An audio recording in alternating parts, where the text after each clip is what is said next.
Good morning, everyone. Welcome to episode 25 of the Broadview podcast. On today's episode, we're going to talk about DMX. Sometimes I gotta, and sometimes I gotta, and sometimes I gotta,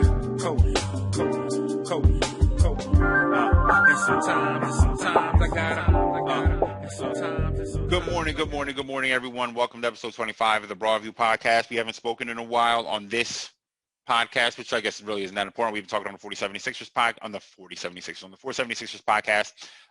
So today's episode, obviously, like I said at the top, we're going to talk about DMX. I'm going to attempt to eulogize him a bit, even though, you know, the truth is, it really isn't my place, you know what I mean, to eulogize him. But it's perspective, right? Because I'm going to give you the DMX that existed in my universe, you know, because if you like, this is going to get kind of probably existential, but when you look at yourself, you know, you're the main character of your own story. And then there's all of these other characters that come and go in your life and how you feel about them. And then in other people's lives are going to have different feelings of DMX. So I'm going to give my perspective and my connection to how I felt about DMX. So, you know, in terms of generalities, I probably don't deserve the right to eulogize him. Who am I? You know what I mean? DMX is royalty, literally. And you may not look at it that way. And I think that that's probably part of the humanity of him. What made him who he is, you know, this idea that in hip hop, he is royalty. He's a king. And he really should have been where, you know, looked at in the same way that Nas and like Jay-Z and Ghostface, even like, you know, Ghostface is almost looked at like this character, you know, that exists outside of like normal society. And DMX felt that way too, but DMX was the pauper who was that way. And he was a king, but he refused that. And even if he had the wherewithal, you know, not dealing with the addiction issues and not dealing with a ton of the issues he dealt with, to really claim, if he had that mindset to even claim the throne or that title for himself, or to claim that prestige in hip hop, he would not have accepted it. You know what I mean? I think that's what makes DMX kind of who he is. You know, he was almost a character that wasn't built for this. You know, I've talked about this, a few friends, one who's passed away and one who, you know, I've lost contact with, who were, anytime you talk to them, they were always getting it. They had just gotten into a fight. You know, you walk into them, you run into them, you're like, hey man, how you been? I just got into a fight. And their knuckles just perpetually bruised and cut. You know what I mean? And it was like, they weren't built for this. They came 1,000 years too late. You know what I mean? They came 1,000 to, these people were Vikings, you know, like warriors, and DMX is almost cut from that cloth. His life is complicated, you know, and I'm going to try to talk about this. I want to be clear. I'm going to be celebrating him here, while also being honest about him, because he was so fucking honest about himself. What made DMX is the authenticity. And why is that important? Well, in hip hop, authenticity is everything. You know what I mean? Even though now it's different, you know, there's a ton of issues, and I'm not going to sit here and talk about hip hop now, but and even a lot of the guys now are authentic. They are, you know, and DMX is that.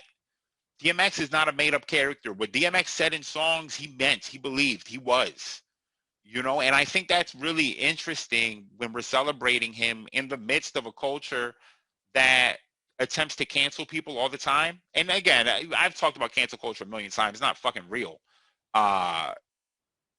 Even when they canceled R. Kelly, all that happened was his streams went through the roof until his music was removed from streaming platforms. You know what I mean? Which then people were arguing about after.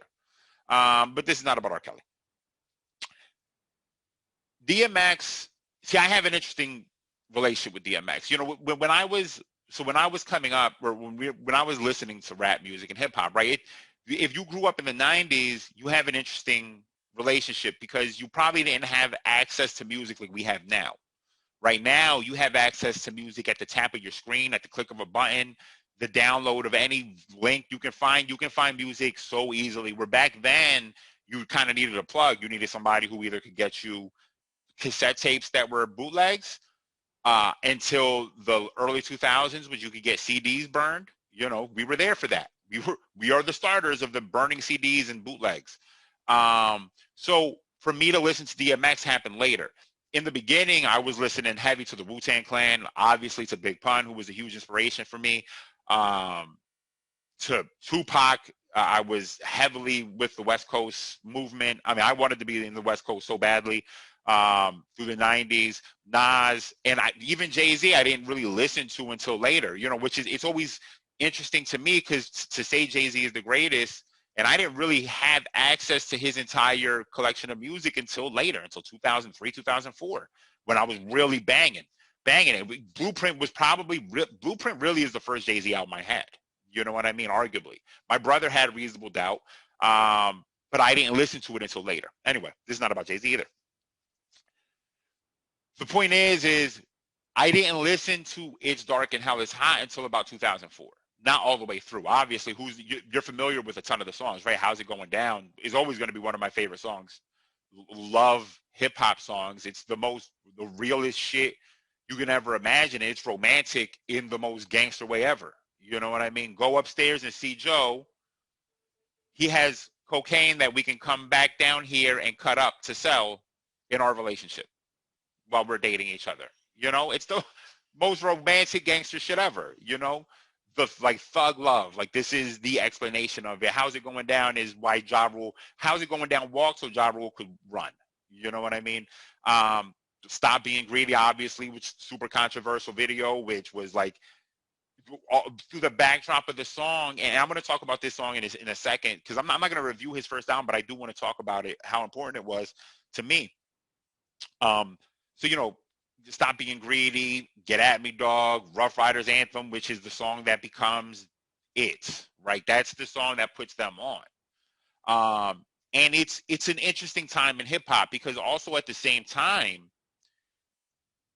you know, these guys, like when you look into history books and you talk about different sects and groups and you say, well, the Vikings ran into the Moors and they fought, or during the Crusades, the Crusades, these wars, and you had the samurai versus the ninjas in Japan, and then you have all of these sects and groups fighting, and the Spartans versus the Romans or whomever.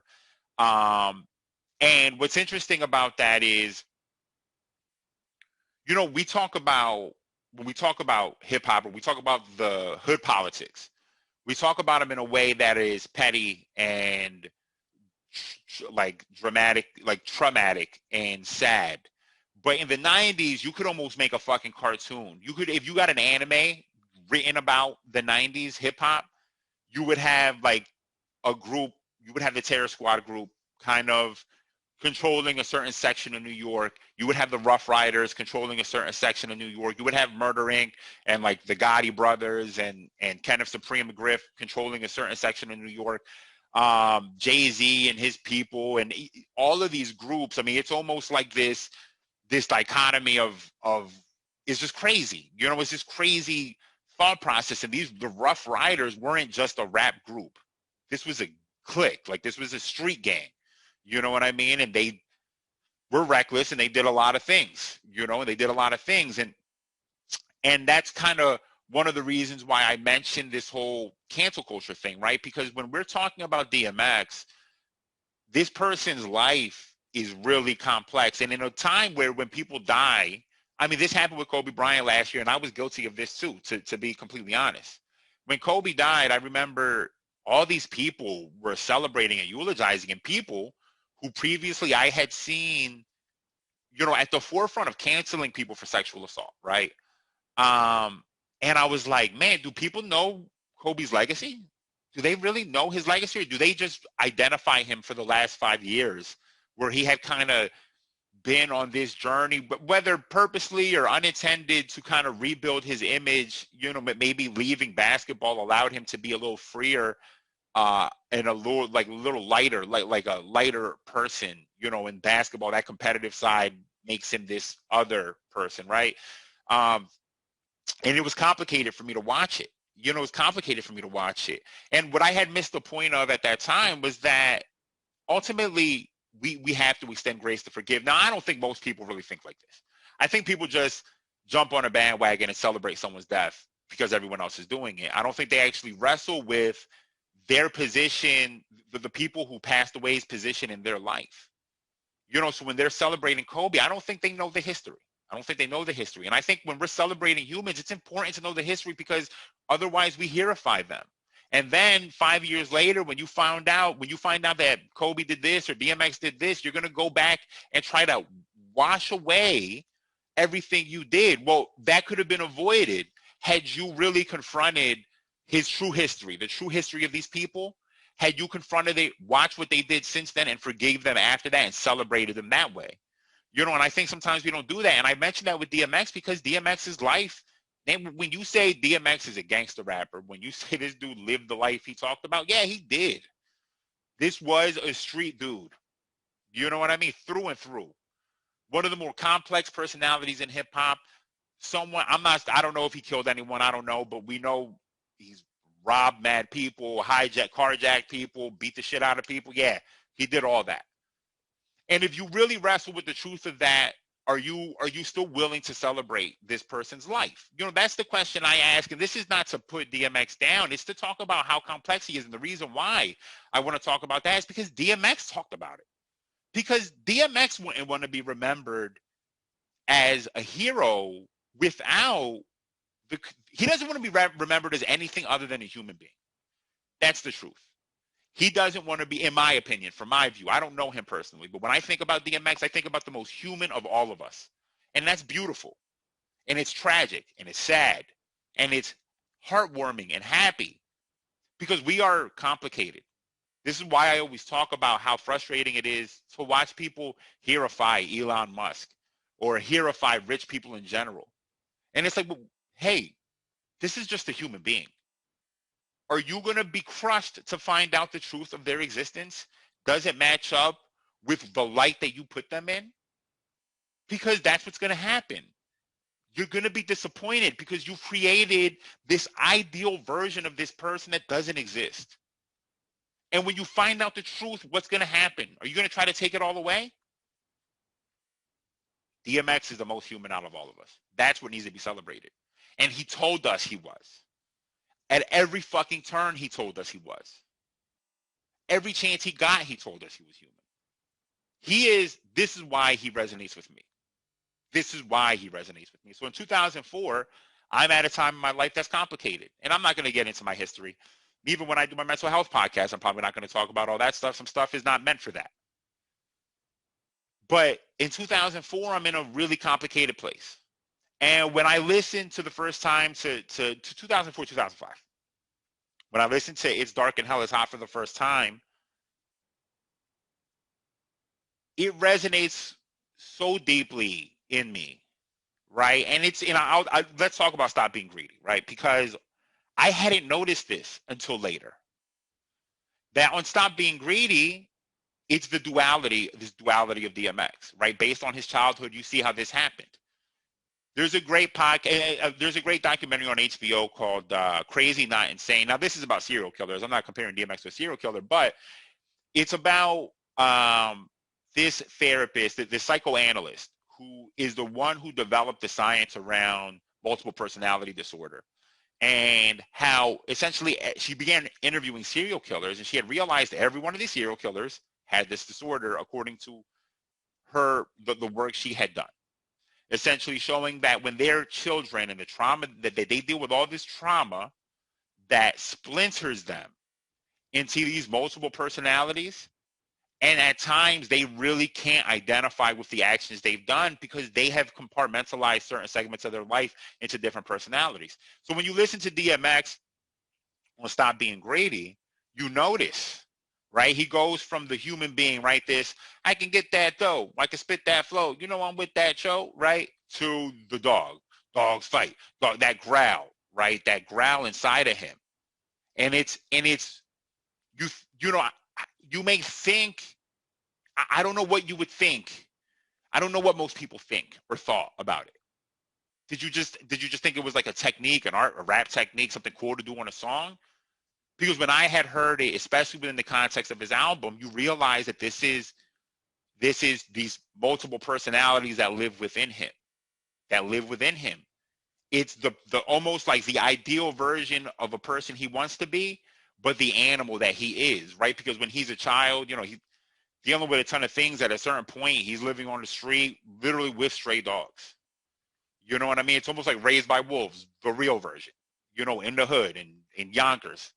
and his mom is abusive, and he has a fucked up childhood, as fucked up as anyone's. And you almost listen to this album and you realize there are multiple personalities rapping on this album, at least two that you can identify. This calm, more human voice, a little bit higher pitched, and then this Dark Man X, right? This growl, this barking, this dog that exists. This person that is wrestling with talking to demons, having a legitimate conversation with demons, right? That's what Damien is. It's a human being that's been in so many bad positions and in such squalor that when he talks to a demon, it's a reasonable conversation almost. It's not fear or terror. It's a reasonable conversation to him, right? And then you have the gangster rapper, right? The guy who is, yeah, I'll fuck you up. I will rob you. I'll whatever. Clap you up. Whatever it is. Whatever it's going to be. Dogs bite, right? The dog and the human and the gangster and this person who talks to a demon. And when I had listened to it, it's not like he was, you know, a friend of mine a few years ago had put me on to Kid Cudi's first album, right? This is 2009, whenever that The Man on the Moon, whenever that came out. And I'm not a fan of it. You know, I'm not, it's not, and when I say I'm not a fan of it, I don't mean I don't like it or that it's bad. I just mean that it's not my thing. It's not it did not resonate with me necessarily. The musical side of it did not resonate with me. But for whatever reason, when I listened to it, my very first thought and the first thing I said after it was, this reminds me of DMX's first album, right? But why? This doesn't sound at all like DMX's first album. There's no similarity between Kid Cudi and DMX, right? But what reminded me of it was, even though Kid Cudi talked more about mental health, I believe, if I remember correctly, he actually talks about it actively. Not that I can't remember if DMX actually actively talks about mental health on his first album, but they express it through music in a way. And that's why when I listened to It's Dark and Hell is Hot, I remember resonating because that inner turmoil, the turmoil to have created this album, right? The inner turmoil that created It's Dark and Hell is Hot was something I was going through. And not to say that I had a life similar to DMX. I did not. You know what I mean? I didn't. But I had some similarities, and I can identify some of it, especially when it came to mental health issues that I had not identified, even though I knew something was wrong. I didn't know what it was, and I didn't know how to verbalize it. I just didn't know. And it was probably that, right? That's why it resonates, because it's not verbalized and It's Dark and Hell is Hot. And instead, it's expressed through music, through active pain, right? It's expressed this way. There's multiple personality that's happening on this album on different songs. And I realized I felt endeared towards him, because at this time I wasn't even a fan of DMX, right? I didn't like Slippin', which is crazy now to think about. To think at any point in my life I didn't like Slippin' because it hit me too hard when I first heard it, and I was vulnerable and I didn't like that feeling at that time. I didn't like Party Up. I still don't like Party Up. I mean, it's the most played out song in America. It's whatever. Wasn't a big fan of X Gonna Give It To You. I wasn't a fan of some of these songs.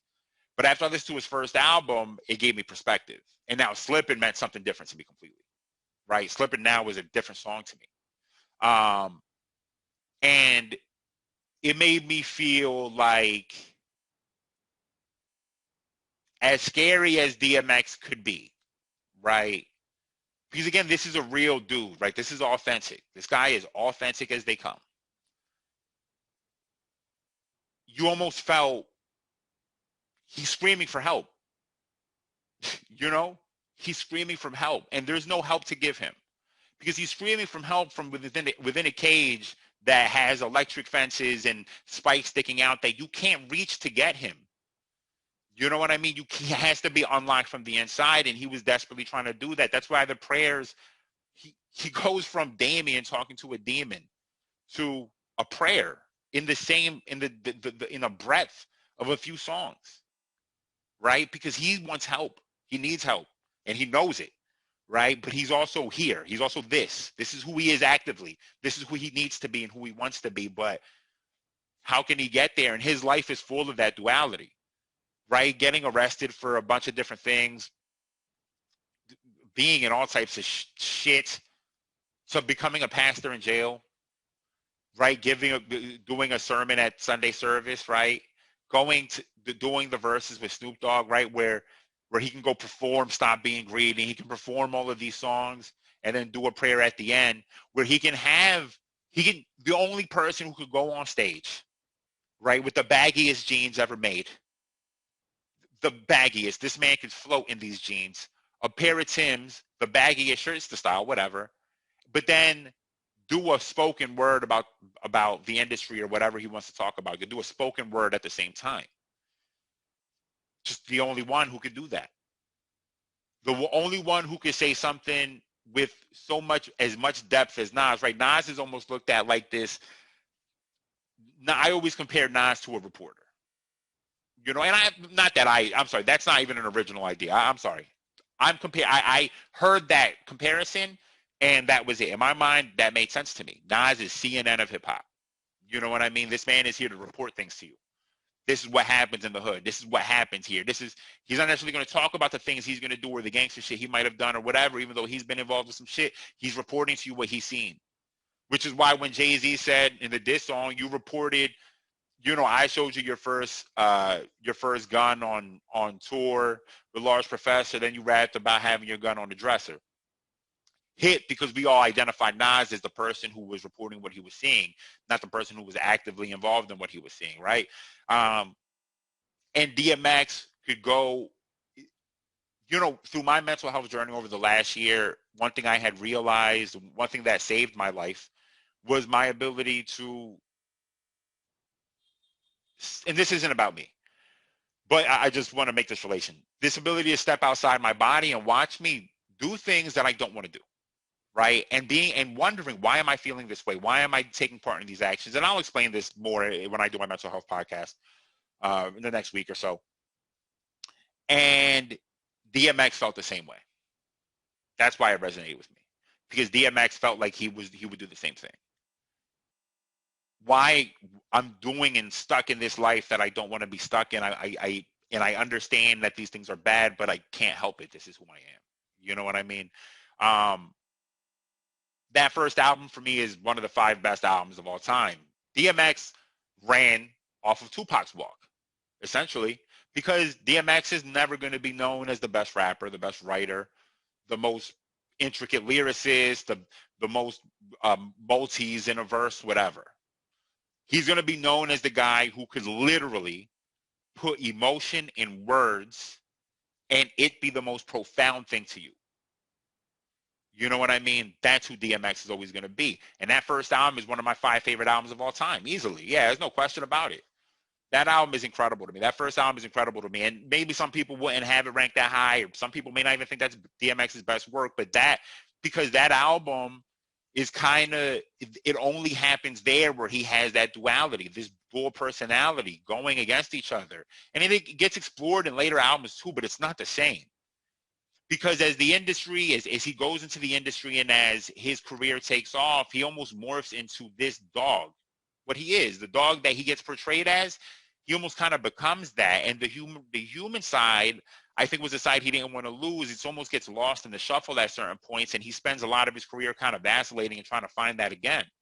You know what I mean? But in that first album, that was so fucking like prescient to me.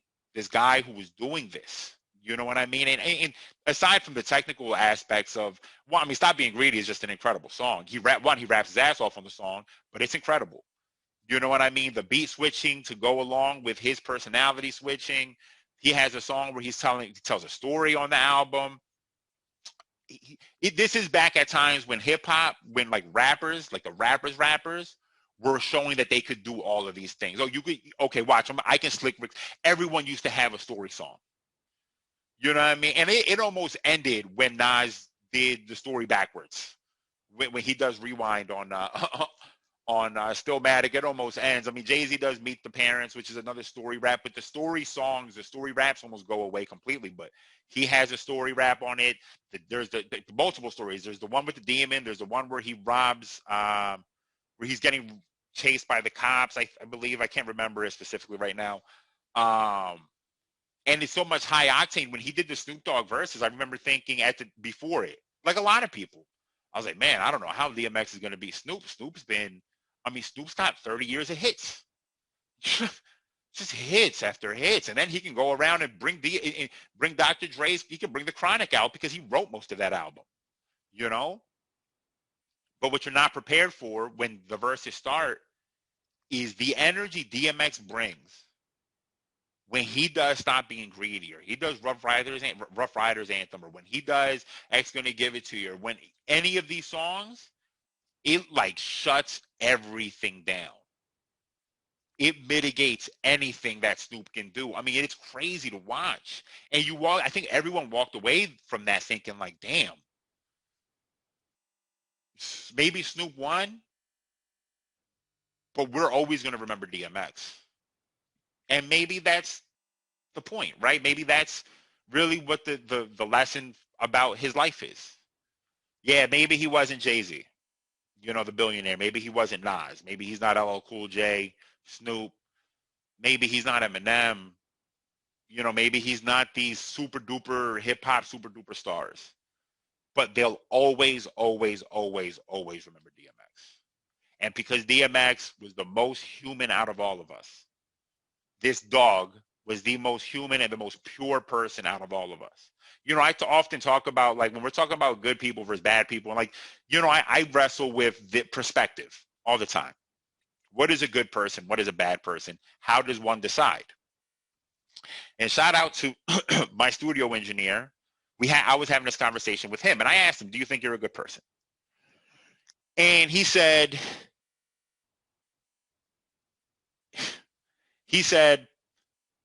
I operate on my beliefs fully. The things I believe that I fleshed out, I operate on those merits.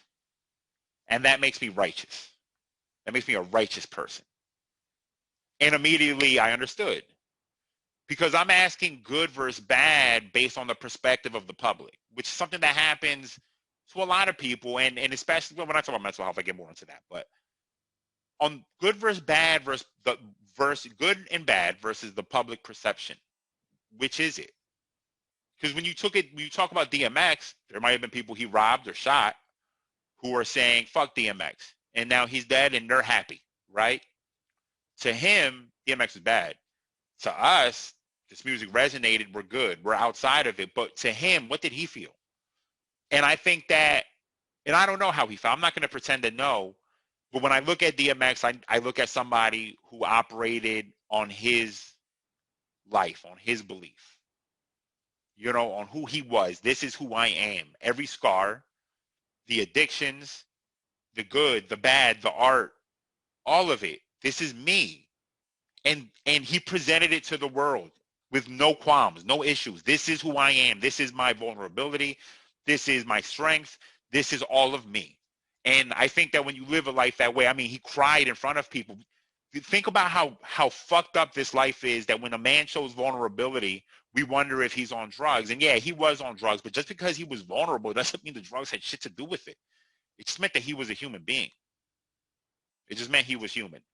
And I think that's what resonates with me. I think that's it. God bless DMX. Rest in peace to him. God bless all his kids. There's some rumor that's going around about Jay-Z and Beyonce going to buy his masters and give it to the kids. I don't know if that's true. I mean, I think that would be great. And I think hip-hop as a whole, I mean, Noriega has been talking about this on Drink Champs every chance he gets, about a union, forming a union for rappers. You know what I mean? Because, and it's true, because when you look at the culture of hip-hop right now, this culture is built on the backs of these legends who are dying broke and poor and addicted to drugs with trauma that's unresolved, unable to get health care, unable. And yeah, they deserve dignity. They deserve dignity. So rest in peace to DMX. Forever missed. Again, I didn't know him personally, but I love what he meant to my life. That's the best way I can put it. I love what he meant to my life. So that's it, everyone. Wash your hands. You know the drill. Black Lives Matter. Arrest the cops who killed Breonna Taylor. Stop Asian hate. Wear a mask. I hate your face anyway.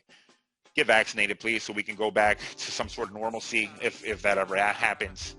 Rest in peace, DMX. Sometimes I gotta, and sometimes I gotta, and sometimes